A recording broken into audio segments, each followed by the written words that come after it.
right, now we want to get you right out to Leominster. You're going to hear from Mayor Mazzarella as Leominster is currently under a state of emergency after serious flash flooding. All of the rain they have experienced, homes flooded out, roads are impassable.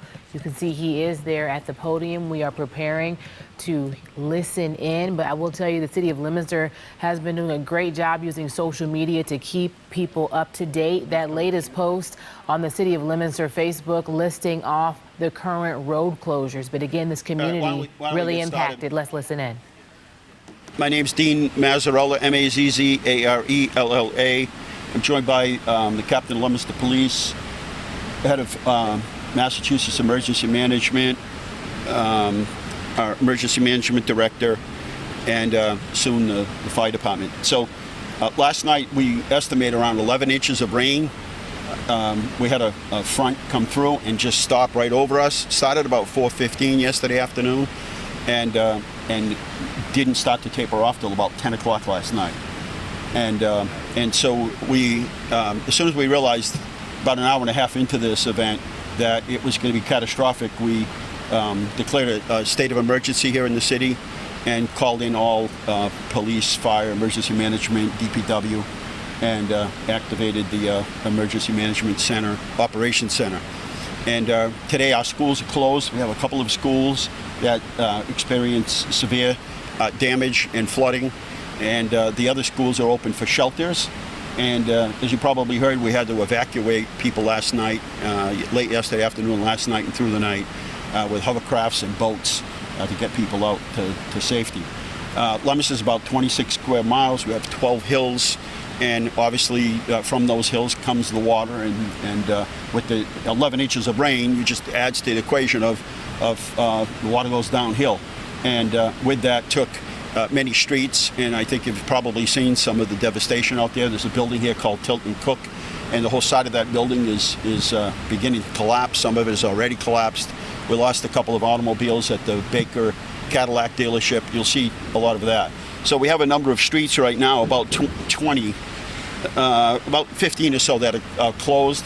There'll be detours around some of those areas so people can get to and from. Right now, the biggest concern of ours is Barrett Park. And there's a pond up there, it's called Barrett Pond. And that was inspected. The Mass Emergency Management came out last night, and the state, MassDOT, to inspect our bridges, dams. And this particular dam is one that we're actually about to replace. And it is very sensitive, it's water saturated, and we'll worry about that downstream. So we've put out a code red and notified everyone along that stream bank, along that river base, from Barrett Park down through the center to evacuate. And we, as I said, Francis Drake School has about 100 people in it right now. Many families came and picked up loved ones, and but there are about 100 right now that are at our shelter. So we continue the effort. There was I'll tell you, talk about, we called a state of emergency and asked for help, and we had every fire department in the county, state police were here, extra troops coming in from all over the state, Mass Emergency Management, the governor. I talked with the governor several times last night, as well as the lieutenant governor, and pledged whatever support they can give us. Right now we're worried about the dam. Route 13 bridge, which handles about 26,000 cars per day, is closed at that intersection, and the rail, commuter rail, is closed from Wachusett to Shirley. They will pick you up. The train will stop in Shirley.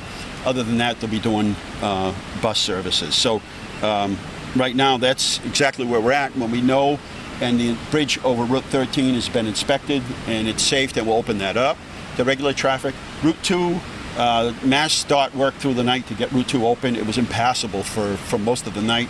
Route 2 is open, east and west, but going east right now, it's backed up many miles past Route 12 in Leominster. So hospital went down without power last night, several nursing homes, several areas of the town, so we lost pumps, and downtown was completely flooded last night at about 7 o'clock last night. We were pretty much flooded. A lot of these basements here probably have feet of water inside of them, and we haven't even begun to evaluate them. So that's where we're at right now. Our senator is here, Senator Cronin. And we're bringing in sandbags. We're getting mutual aid from DPWs, from other emergency management. So this is not just a typical storm that, we'll bring the street sweepers out, everything will be cleaned, and, in a couple of days. We're going to be at this for quite a while before we can get everything back to normal. So we ask for everyone's patience. I know the world continues. It doesn't stop for anybody, for anything. So please, patience is the biggest thing. Help your neighbor. If you don't feel safe, if you're in your basement and there's electricity still on, stay away from it. Most important thing is life, right? Making sure everybody's okay. If you have any questions for any of us. Was anyone hurt in any of these rescues? How many people? Just minor injuries, but we don't even have a total. We rescued so many people last night, we don't even have a total count. We're trying to get all that. We'll get that later. The most important thing is to get them rescued. The mall area was flooded. And the thing is, at night, people think it's only maybe 6 or 8 inches of water I can get through. I have an SUV. And they were towing cars all night, right through the night. It's dozens, if not hundreds of cars that needed to be towed out of those flooded areas. We heard from others there are school buses out there ready to evacuate people. Yes, we've had school buses from Mott, our local bus company for a student. Any resource that we have has been there to help people out, to do transportations to and from. Mayor, when you went in, did you speak schools? Some of them are pretty bad, I've got to tell you. A couple of them are pretty bad. Now, we called right away. We started calling companies to help us clean up this morning. We'll know better probably around 5 or 6 o'clock tonight, and we'll be able to make that call. But right now, the best thing was to cancel school. They're either our shelters or they've received quite a bit of damage. And as I said, as it gets light, we're still out here assessing it, and it's every part of the city. And there are places we haven't even been to yet that we don't know the total significance of the damage that's there. We were told some homes by the river collapsed. Dozens of homes, a handful of homes. We have several homes where the water washed out around, and you can see the foundation of the home, right down to the 8-foot foundation. You can see all 8 feet down.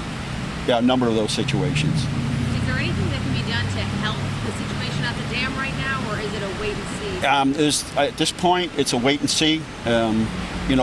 It's going to take a while for the rivers to reach the peak, and again, that pond is served by many water resources. So as it comes off the hills, it still hasn't drained off completely. So we'll be watching that. But the safest thing right now is to evacuate people from those homes should something happen to that dam. Obviously, you've lived in the community for a while. Can you compare what you saw last night? Can you compare what you saw last night to anything that you've seen in the past couple of years? Well, we've been through the snowstorm of Halloween, which crippled the city and completely put out the grid, power grid. We've been through the ice storm. We've been through pretty much everything. And I think most people are waking up this morning saying, wow, that was quite a storm last night.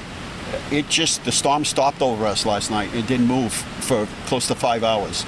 And it dumped 11 inches of rain. Typically, a rain event is 1 inch, 2 inches in maybe 24 hours, 48 hours, maybe. And this was 11 inches that we know of that hit us within 4.5 to 5 hours. That's a lot of water. Just one more question. You mentioned the dealership sustaining several damages. Do you have any idea the extent as far as monetarily, the damn millions? Millions. I could only estimate it right now. We just did over some of the roads and sidewalks. You can see right behind us here, the road is caved in, and we just got through the sidewalk last week. Main Street at Route 13 just finished the project. And again, this is Route 12, Route 13, Route 117. It affects every single section of the city. No one escaped this. Are there any comments from emergency? Yeah, anybody else want to make any comments that is here? Yeah, go ahead. Go ahead. Good morning, my name's Pat Carnavale. I'm Deputy Director for MEMA. We've been here all evening. We'll be here through the whole night. We'll continue to support Leominster. But I do want to, before we even get into any of the stuff that we've been doing, I want to commend the mayor and fire, police, DPW, emergency management. What a great job. They really all came together, and that's a testament to the community. So yes, we'll be here. We'll continue to support the city with any type of state resources. One point I did want to bring out, Office of Dam Safety is out there evaluating some of these dams as we currently speak. We have gotten sandbags. We'll continue to get any resources Leominster needs at this time. If that largest dam gives way, what are the wider impacts? Like how much will that affect? Well, oh, go ahead. It's going to come right through where we're standing. This is where it's going to come right through downtown. So we're in that area, it's all coming this way. And the rivers can't handle it. So that's why, the high alert. And again, when we did the state of emergency last night, resources were coming from every part of the state. How can people help if there are other DPWs that are out there, street sweepers, sump pumps, anything that they may have that they could lend to us would help us in any way. And we have a lot of homes that are, have flooded basements. And next level is to try to help as many of those out as we possibly can. There's more rain in the forecast tomorrow. Are There we is. like on a ticking time bomb here? Or? Well, in some cases we are, but I think we're as prepared can be at this particular point with all the resources that we have here, and with your help and notifying the public exactly what's going on. As I said, the world doesn't stop anymore; it keeps going. People have to get to work. Other people work in other communities, and right now we're trying to get people to and from. And I know a lot of people are calling, checking on their loved ones. As far as we know, everybody's okay. We've checked on everybody.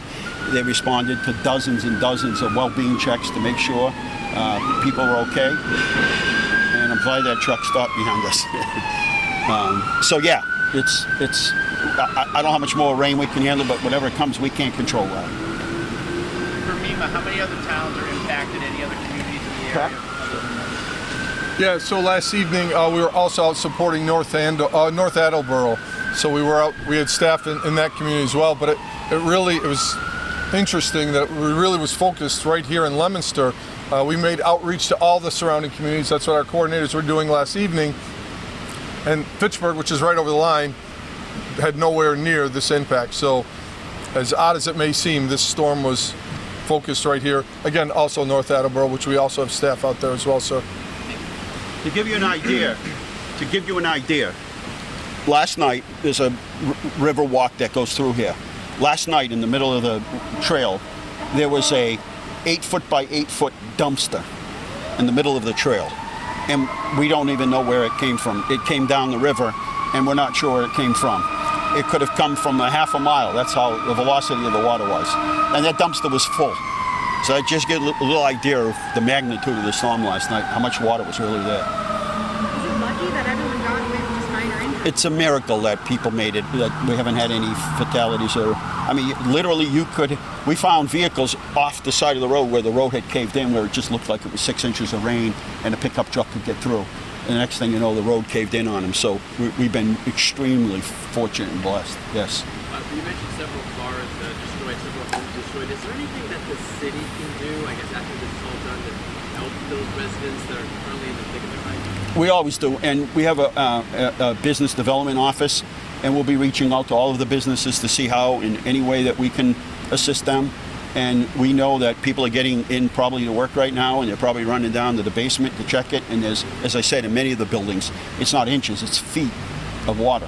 And we'll do whatever we have to do, and hopefully the state and the federal government will be able to help us out financially, because it's just too big for us to handle on our own. The recovery efforts here, are we looking at weeks, months? Yeah, there's the building that partially collapsed. Some of these, you're talking months. Some of the areas we'll be able to resolve some of the issues in the next 24 hours. But, and we haven't evaluated the schools yet completely. We'll have a better idea, as I said, later on tonight.